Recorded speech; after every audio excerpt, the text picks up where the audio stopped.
6 p.m. May libreng blood pressure checkup, video game, fun games, photo booth, and giveaways. Biyahe ni Drew, Bantay Biyahe Summer 2024. Kaagapay nyo para sa ligtas na paglalakbay. Bantay Biyahe 2024. Serbisyong totoo para sa ligtas na paglalakbay. Hatid sa inyo ng mga sumusunod.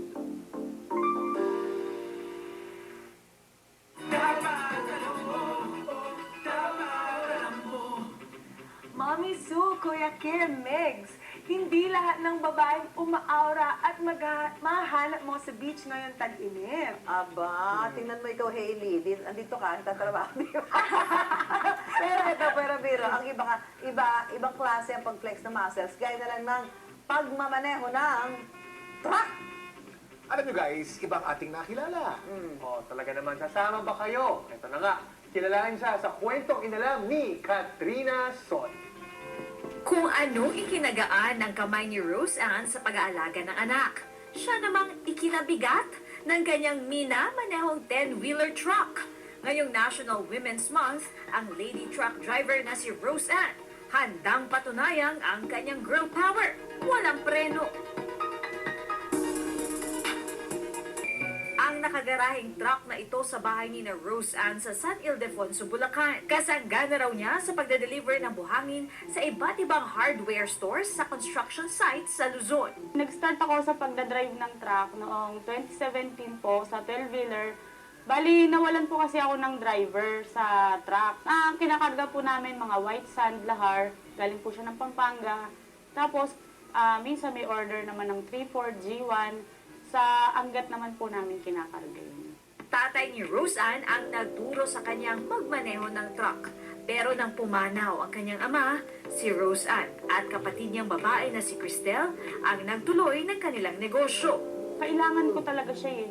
Kailangan ko itong matutunan kasi hirap nga po ako maghanap ng driver. Pag po iginarahe ko po kasi yung truck, hindi po ako makakahulog. Siya naman din po, bumibiyahe din po siya kapag yung magde-day off yung driver, nagkasakit. Imbis po na kumuha siya ng ibang driver.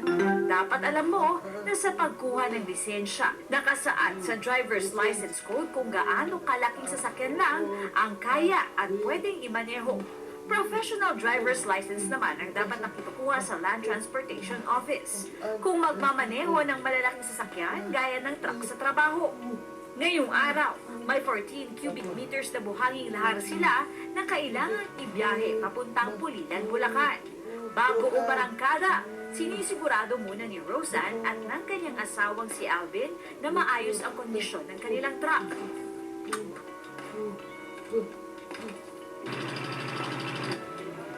First stop sa San Fernando, Pampanga para humakot ng lahar. Dati, nakakarating pa kami ng San Mateo, Taytay. Pero ngayon kasi, dahil nga po sa kompetensya, sa ruta na lang po namin Bulacan. Weekly po kaming bumibiyahe. Kaya namin sa magdamag, basta may kapalitan ako na driver, lalo't maraming order. Tuloy-tuloy to. Wala po siyang pahinga.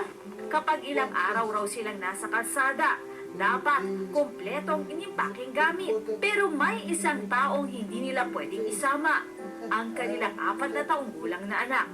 Siyempre, mahirap din para sa akin na hindi ko kasama ng 24/7 yung anak ko. Minsan, hindi naman maiiwasan na yung hahabol sa akin yung anak ko. Nakakaiyak pagka sabihin niya, Mami, huwag ka nang mag-drive, dito na lang tayo. Kasi kailangan ko din para may maibigay ako sa kanya na yung mga kailangan niya, yung mga gusto niya.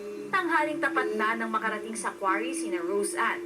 Dito na rin nagkita ang magkapatid para sabay humakot na kanilang i-deliver. So ngayon, 4:30 na ng hapon ngayon at naka-first trip na kami. Ganito ang buhay namin ng pagiging lady truck driver. Ang pinakapahinga lang namin kapag sa quarry, tapos kakain, tapos magta-truck ban. Kung sa quarry naman po, bali, minsan kasi naaabutan kami ng sarado na yung quarry. Kapag sarado na, doon na po kami magpapahinga at magpapaumaga. Kapag bukas na ulit yung quarry, kakarga na ulit kami. Pero bago kumarga, makikiligo na po kami sa kargahan.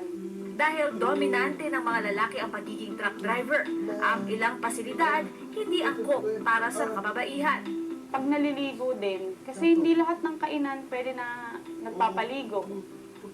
Hindi rin po lahat ng kargahan na may liguan. Yung CR, alam naman natin na CR lang po ng lalaki yun. Hindi po siya ganun kasinop, kumbaga, may mga butas. Pero okay lang naman. Nagkamabantay na lang po ako. Kapag naikarga na ang lahat, si Rose Ann, doble ingat na sa pagmamaniobra ng truck. Mahirap po siyang pahintuin kapag loaded talaga. Kaya kailangan palagi kang may clearance ba? Naka-estimate ka na ganun lang yung takbo mo. Kapag lubak-lubak, hindi mo siya pwedeng dire-diretsuhin talaga. Kasi ma'am, na-aksidente na din ako niya nung nag-unload po yung truck. Nasa loob ako ng truck. Sabi nung mga tao sa labas, pinapatalon ako, pabagsak na ako pakaliwa. Konting injury lang naman yung ko. Ang biyaheng nagsimula ng alas 9 ng umaga, natapos ng alas 4 ng hapon. At ganito ulit ang tatakbuhing biyahe nila sa mga susunod na araw. Sa anumang larangan, talagang ang kababaihan hindi nagpapatinag.